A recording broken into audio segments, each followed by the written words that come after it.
Hey friends, welcome back and Happy New Year. I owe you a little bit of an apology because I did not manage to finish out Vlogmas.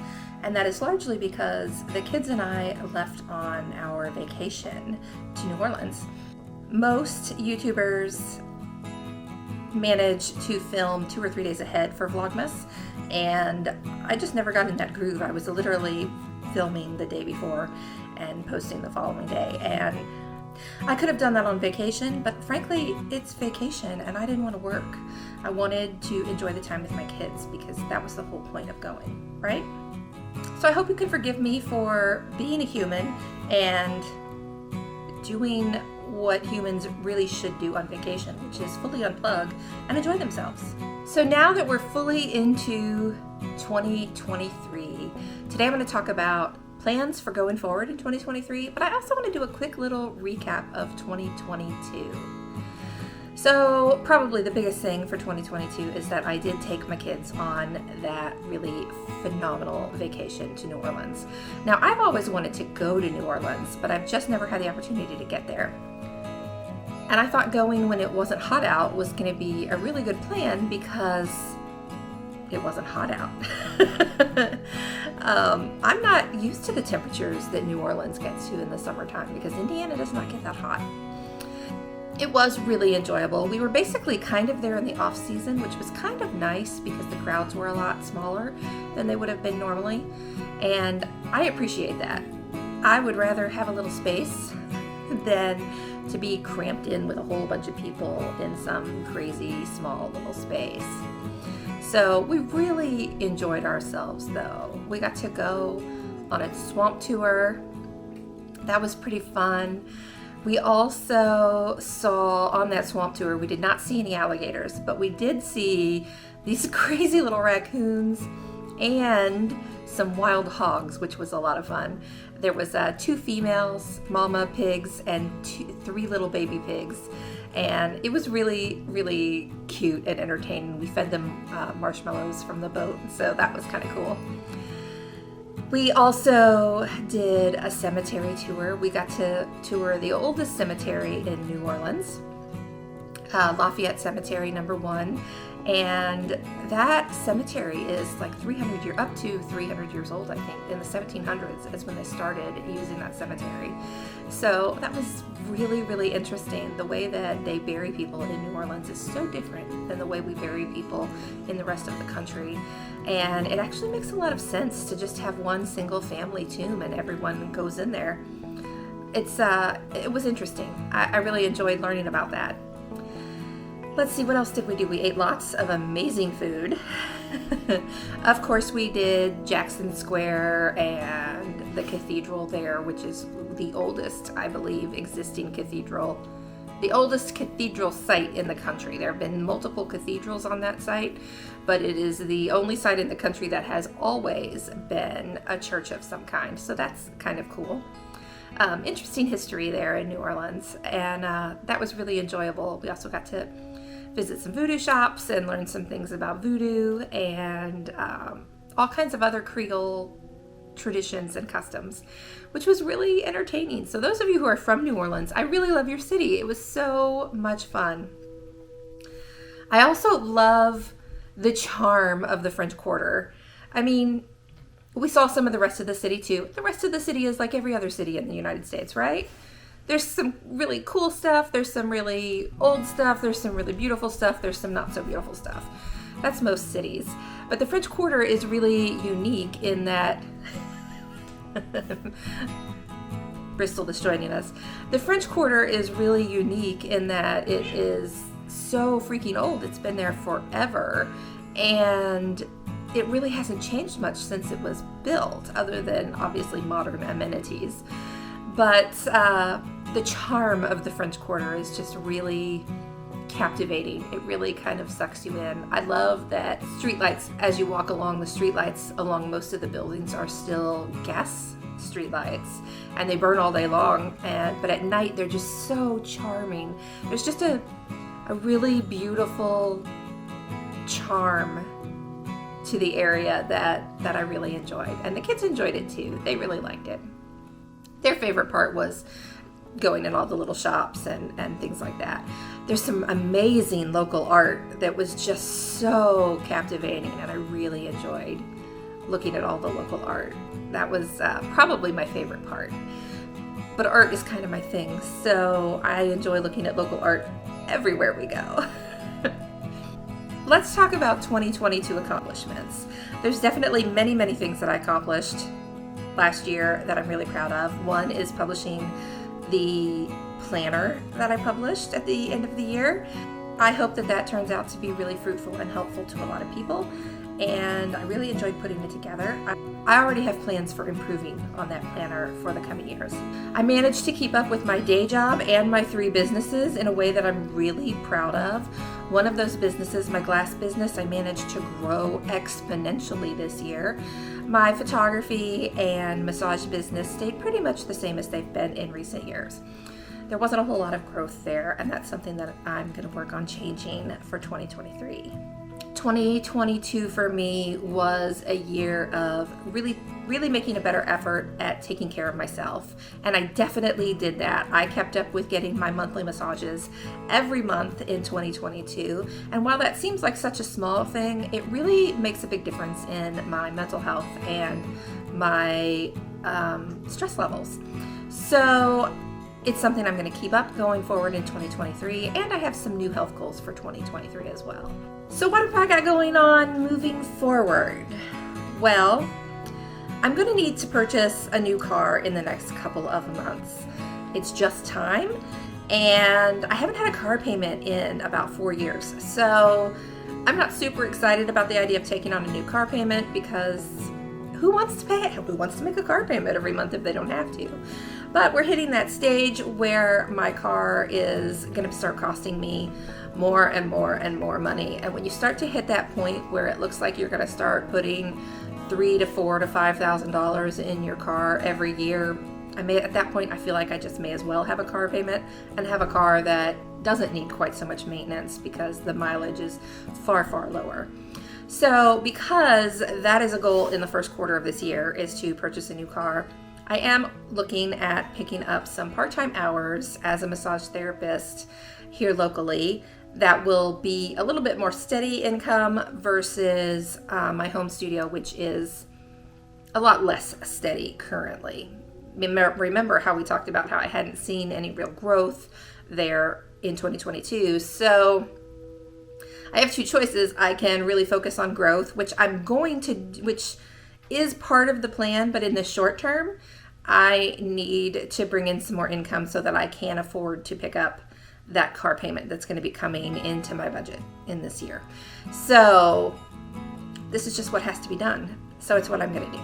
Along with that, though, I am going to be actively working to build my massage practice here in my home studio this year. That will allow me to keep those part-time hours outside of my home at a bare minimum and eventually discontinue them, because my end goal is to work here from home as much as possible, just because that's what I really enjoy. I enjoy being able to work in a space that is mine, solely mine, and I have the space here, so it doesn't make sense to go rent space elsewhere if that's not what I have to do. I'm also going to hire my 16-year-old to help with my social media management. I'm finding that keeping up with social media is the hardest part of running my 3 businesses. So on top of JenJugglesIt, my YouTube page, and I also have a website, a Facebook, and an Instagram for JenJugglesIt. On top of running all of that social media, which is a lot of social media, I also run social media for my photo studio, my glass studio, and my massage studio. And that is a lot to take care of for one person who doesn't have 40 hours a week to devote solely to social media management, right? If that's all I did was manage social media, that wouldn't be that big of a workload. But because that's not all I do, I also have to run those 3 businesses. And I also have to do the marketing and the advertising and the business side of all that paperwork. That's just not feasible for one person to do all of that. So at a certain point, you have to consider outsourcing. And while I could hire a social media management company, the truth is I have a daughter.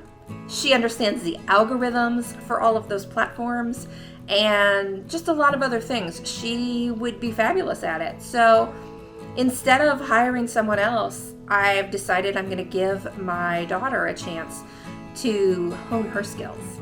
So maybe that will help her in the future. Plus, she understands my brands. She understands what my goals are, and I don't have to re-explain them to her like I would if I hire an outside company. So that's a win-win for everybody involved. She'll get to make a little bit of extra money, I get a little bit of extra help, and she gets to learn and hone some valuable skills that will help her in the future. Going forward for this year, instead of posting 2 times a week on YouTube, I am going to move to 1 time a week posting on my YouTube channel here. And that is because I want to be able to focus on quality over quantity. 2 times a week is a lot more work than I've honestly expected going into this. And I just don't feel like it that I put my best foot forward every single time because I'm too focused on trying to just get it done. By moving to once a week, I'm hoping that will give me the opportunity to really focus on the quality of the videos I'm putting out instead of worrying so much about just making sure that I stay consistent. So hopefully that will be what happens, and I would love to hear from you if you think that it's not. Or if you think that it is. I'd love your feedback and opinions on that because that would be really incredibly helpful to me. I'm also going to give YouTube Shorts a go this year. I haven't made any YouTube Shorts so far, and I think it's time. Why am I not doing that? It's time. So this year I'm going to focus on making some YouTube Shorts as well, at least once a week, probably 2 or 3 times a week, honestly, because they're shorts, right? So they theoretically shouldn't be a giant amount of extra work. I mean, we'll see, but theoretically. And lastly, let's talk about the 4 main goals that I've set for myself for 2023. One is that I want to take a solo trip to Sedona, Arizona. I've always wanted to go there. There's an amazing art community there that I'm really excited about getting to see. I'd like to hike all of the energy vortexes there, and I guess it's vortices, energy vortexes, whatever. Sedona is the home of the energy vortex. It's the most concentrated area on the planet for them, and I want to go see them. I want to go hike them. I want to go sit in them, and just because, as someone who absolutely believes in the power of touch and massage and self-care, energy is real. I feel it every time I put my hands on a client, and I would just really love to experience those energy vortices, whatever. However you say that when it's plural. But I really want to go do that. And like I said, Sedona has this really amazing art community, and I want to check that out as well. So I am going to plan a solo trip to Sedona sometime in 2023. I haven't decided when yet. My second goal for 2023, which is also a self-care kind of goal, is going to be to eat 90% of our meals at home this year. I've gotten really lazy the last couple of months. We've eaten out so much. I mean, of course, we ate out the entire week we were on vacation because that's the choice, right? But even above and beyond that, we've gotten kind of lazy, or I've gotten lazy, and we've been eating out a lot more than we used to. And that's just not good for any of us as far as overall health is concerned. Not to mention, it's not easy on the budget. So spending more time eating at home, cooking at home will be healthier for us, better for us, and allow me to put that money that we spend on eating out and frivolous things like that to better use, put it towards the third goal, which is I want to take my kids on a cross-country trip this summer. My daughter will be a senior next year. This is our last summer that she for sure will be home. So I want to make the most of it. So we are going to go on a cross-country trip for the summer, probably for 2 weeks. At least that's my game plan. So that's a giant goal financially, which is another part of the reason why I'm going to pick up a part-time position somewhere here in town, because that will allow me to put more money up towards saving for that big vacation. And lastly, which number 4 goal is that I'm going to publish a self-care workbook. I really, really believe in self-care and the importance of it, especially if you're a single parent like me. That is probably one of the most important things we can do for ourselves. I fully believe in the importance of taking care of ourselves and self-care. And sometimes we really need help figuring out what ways we can participate in self-care for ourselves and what ways we can take care of ourselves that are manageable in our super busy lives, right? So that is my last goal of the year, is to put together a self-care workbook that can really help other people like me who need help figuring out how to fit some better self-care for themselves into their very busy lives. So what do you think? What do you think about those goals? Do you like them? What are your goals going into 2023? I'd really love to hear about those. If you would like help working on a vision board for 2023, or would just like to see how I put mine together, check out this video here, and I will see you next week.